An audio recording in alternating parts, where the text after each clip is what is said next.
Visionary ఉన్న నాయకుడు నారా చంద్రబాబు నాయుడు గారి దగ్గర పనిచేయడం అనేది పూర్వజన్మ సుకృతం.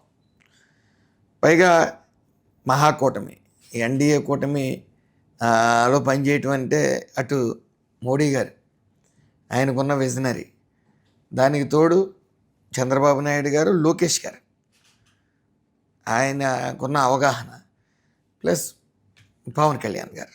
సో ఈ కలయిక చాలా అద్భుతం అని చెప్పాలి. ఏ మనిషికైనా, ముఖ్యంగా యువత, వాళ్ళ కింద పని చేస్తే ఎట్టి పరిస్థితుల్లో మంచి భవిష్యత్తు 100% ఉంటుందనేది ప్రతి ఒక్కరు అంచనా. ఎందుకంటే నేను 11 సంవత్సరాలు వైసీపీలో పనిచేశాను. ఎంతసేపు అక్కడ ప్రజల్ని ఎలా ఆకట్టుకోవాలని కన్నా ప్రత్యర్థుల్ని ఎలాగ మట్టి కరిపించాలి, లేకపోతే ఎలా లోపల వేయించాలి, వాళ్ళని ఇంట్లోంచి రాకుండా ఏం చేయాలనే ఆలోచనలే తప్ప, వాళ్ళు యాక్టివ్గా ఉన్నాడు అంటే 2 కేసులు పెట్టించు ఇంక బయటికి రాడు అనే ప్రక్రియ మనం అందరం చూసాం. అందులో పనిచేస్తున్న వాళ్ళని కూడా చూసాం. కేవలం ఏసీ గదులకు పరిమితం అయ్యి మనం ప్రజలు ఏమనుకుంటారు అది ప్రజల్లో మనకు ఉంటే అర్థమవుతుంది. జనరల్గా మనం ఎవరన్నా అడిగితే, జగన్మోహన్ రెడ్డి ఎవరన్నా అడిగితే సీఎం స్థానంలో ఉండి ఎలా ఉందంటే సూపర్గా ఉందని చెప్తారు.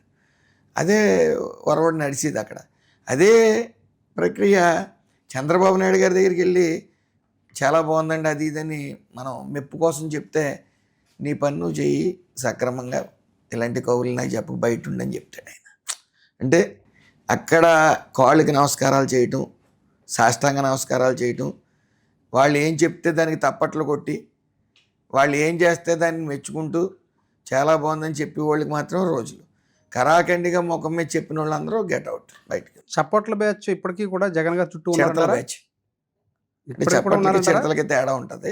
చిడతలు మీరు అన్నట్టు బ్యాచ్ ఉన్నారంటారు, ఇంకా ఉన్నారు కాబట్టి ఇంకా రాను రాను ఆయన పరిస్థితి దిగజారిన పరిస్థితి అయిపోయింది. ఆ చప్పట్ల బ్యాచ్, ఆ చిడతల బ్యాచ్లు దాటుకుని ఆయన వరకు వెళ్ళాలంటే మాకు అయ్యేది కాదని చాలామంది నాయకులు ఎలక్షన్ అయిన తర్వాత కూడా ఓడిపోవడానికి కారణం అదే. ఈ చిడతల బ్యాచ్ని దాటుకుని మేము ఆయన దగ్గరికి వెళ్ళలేకపోయేవాళ్ళు, మా బాధలు వివరించలేకపోయేవాళ్ళు, మాకు టైం ఇచ్చేవారు కాదు.